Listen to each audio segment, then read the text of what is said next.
Heya! Let's go over some simple rigging techniques. If you haven't watched my video on rigging organization yet, please watch that one first to help your workflow and save time. I bet you can't wait to get your first model movement, right? What if I told you it can be done in under a minute? Okay, first things first, we're going to open our breathing folder and we're going to select the breath parameter. Then we're going to select our full body warp deformer. We've already made this, it's already ready to go. Now that you have the breathing parameter selected, we're going to create two keyforms, which is this button with the two green dots right here. We're going to go ahead and click it. Then we're going to take the slider and we're going to scoot it all the way over to the right. Now we're going to go to the top and we're going to slightly move this red box upwards, okay? And we want to make it a slight movement. If you want to test what it looks like, we can just move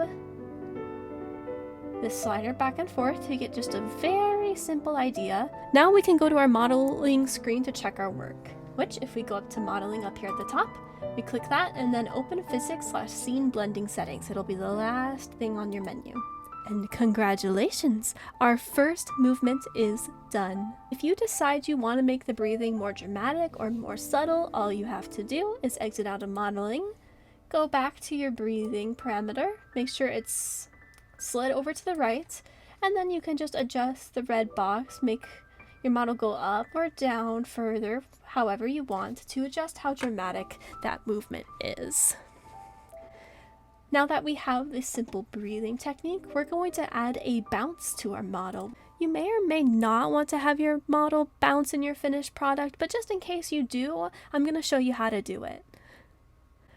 What we're going to do is we're going to select our full body warp deformer again, and we're going to actually click the Create New Warp Deformer button.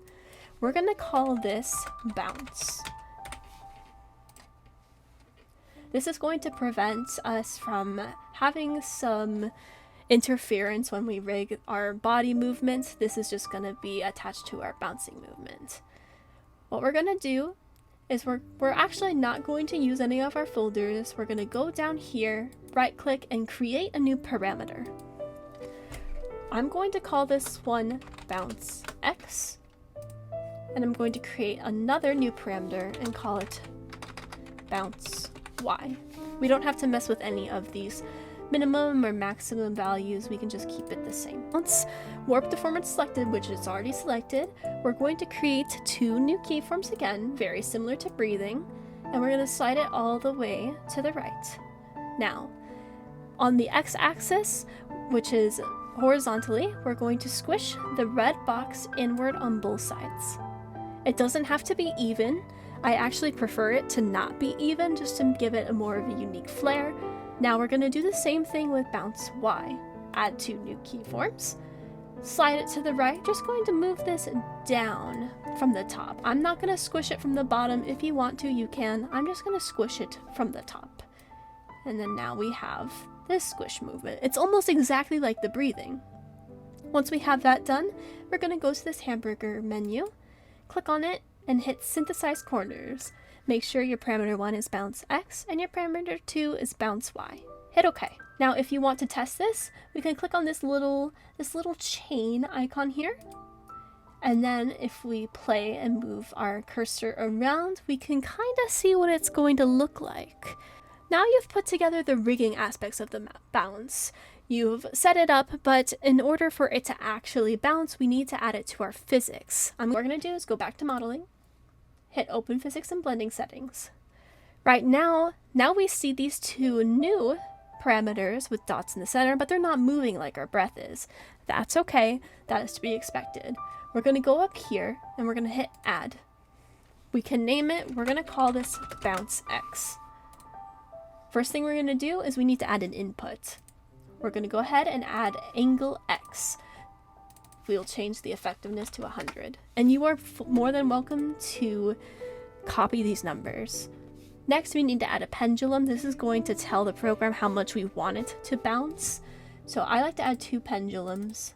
I like to make the second one a little less than the first by making the shaking smaller and the duration smaller.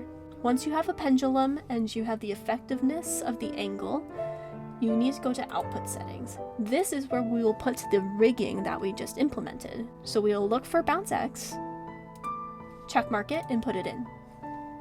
Now, if we come to our model and move our cursor, we'll see that our pendulum is moving, but our model doesn't seem to be moving. That's okay. In order for this to change, we have two options. We can either directly input a new scale number here, or we can just hit the increase output button. And then you'll see that the value's changed. Now, if I do this, look at how much my model is bouncing. Now we know it works, so before we mess with the numbers, let's go ahead and do the same. We'll add a new one and call this bounce Y. We just want to get things in there. So we'll go ahead and input angle Y. We'll do the same steps, effective 100. I'm just going to do the same pendulum so you can see what it'll look like. And then our output this time will be the bounce Y that we inputted. If we move it, we'll see nothing's happening. Increase the output. Now we've got our bounce Y and our bounce X. And you have successfully inputted your first amount of physics. But you might be like, wow, I don't want my model to bounce that much. This is where the fun part comes, where you get to mess with it. You can decrease the output, you can change the scale directly, like let's try 20 so she doesn't bounce up and down that much.